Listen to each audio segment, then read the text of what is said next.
Sir आपण पाहायला गेलं तर मागासवर्ग आयोगाच्या अध्यक्षपदी सुनील शुक्रे यांची नियुक्ती करण्यात आलेली आहे. आपली पहिली प्रतिक्रिया काय असेल?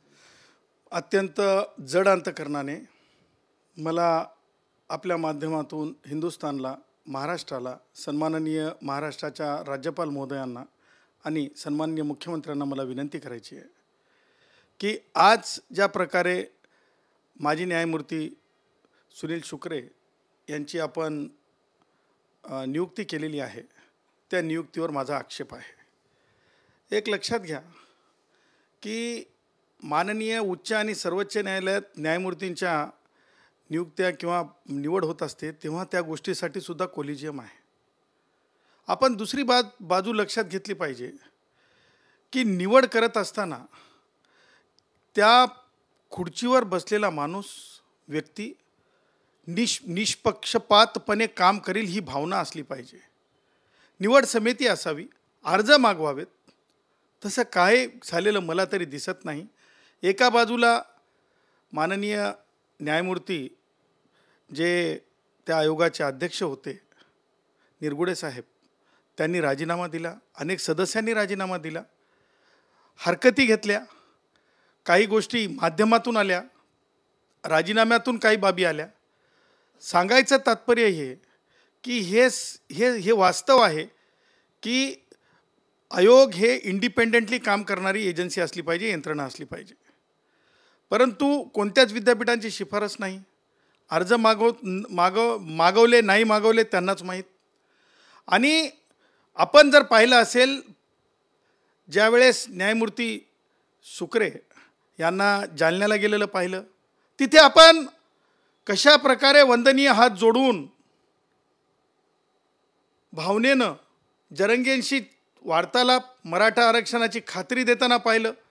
खात्री देताना म्हणजेच निर्णय येईल, लवकर निर्णय येईल हे म्हणजे विनवण्या करताना पाहिलं. मला एक सांगा, आयोग हा मागास इथं म्हणजे SEBCसाठी आहे, OBCसाठी आहे. OBCच्या वकिलांनी मला कॉल केले ह्या नियुक्तीच्या नंतर.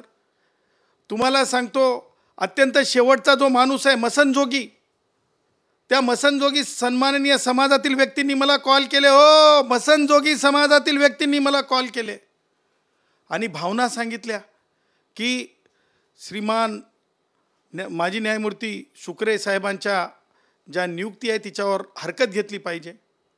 आणि माझं हे म्हणणं आहे की म्हणजे आपण कूलिंग पिरियड कशाला म्हणतो? न्यायमूर्ती शुक्रे यांचा कूलिंग पिरियड आवश्यक होता या कामात जर आणायचं होतं तर.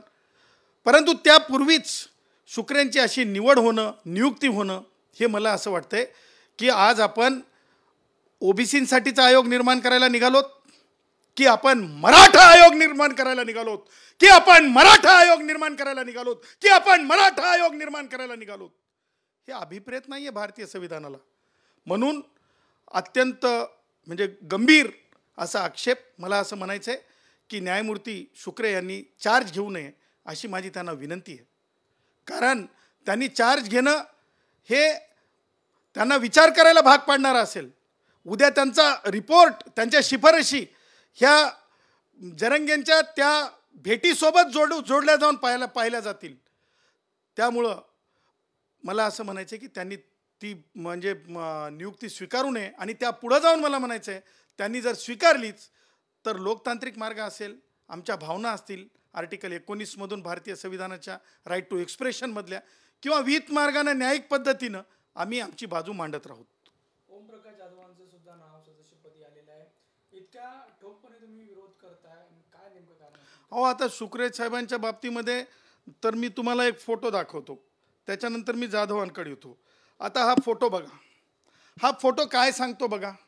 बघा बघा निष्पक्षपातीपणे आयोगाची शिफारस होईल? मला सांगा.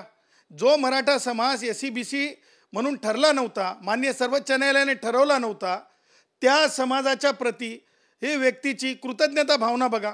आणि तीच भावने त्या कृतज्ञता व्यक्त करण्यासाठी रिपोर्ट लिहिण्यासाठी आपण शुक्रेंना आणलं का? आता येतो मी जाधवांकडं.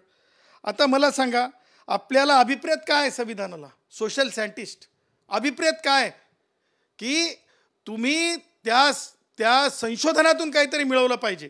आता मला कुणावर आक्षेप घ्यायचे नाहीत, परंतु व्यक्तिगत हे पहा, ओमप्रकाश जाधव, आता कार्यकर्त्यांचा आयोग करायचा आहे, मला सांगा, सोशल सायंटिस्ट अभिप्रेत आहेत, अभ्यासक अभिप्रेत आहेत, यांची निवड कोणत्या विद्यापीठाच्या शिफारशीवरून झाली? सांगायचं तात्पर्य, हे संविधानाला अभिप्रेत नाही, हे नियुक्तीला अभिप्रेत नाही, हे मागासले पण मोजण्याला अभिप्रेत नाही. मला त्याही पुढे जाऊन आज TV9च्या माध्यमातून एक फारच मोठी गोष्ट सांगायची आहे.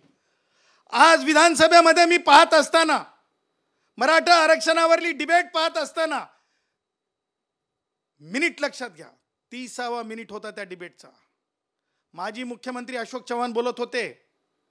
त्यांनी इंदिरा साहनी खटल्याचा संदर्भ घेतला, त्यांनी सेंटिनल आदिवासींचा संदर्भ घेतला आणि त्यांनी सांगितलं, आज प्रामाणिकपणे अशोक चव्हाणांनी मान्य केलं की सेंटिनल सारखी जर परिस्थिती असेल तर 50%च्या वर जाऊ शकते. त्यांचा मतितार्थ ते होता.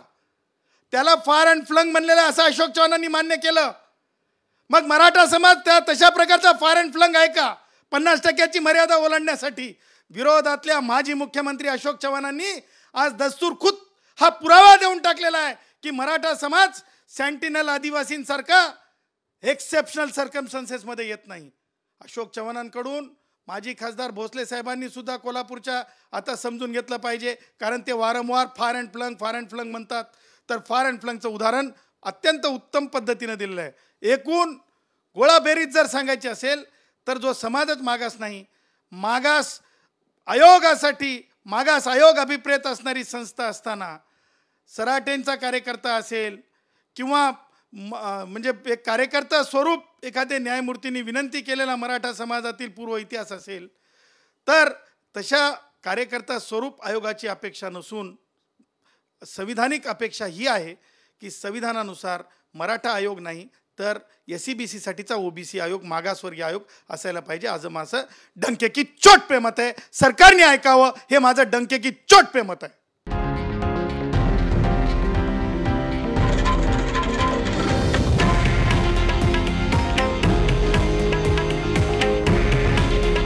हे आहे देशातील नंबर 1 न्यूज नेटवर्क आणि आपण पाहत आहात TV9 मराठी. काळजी तुमची, हित महाराष्ट्राचं.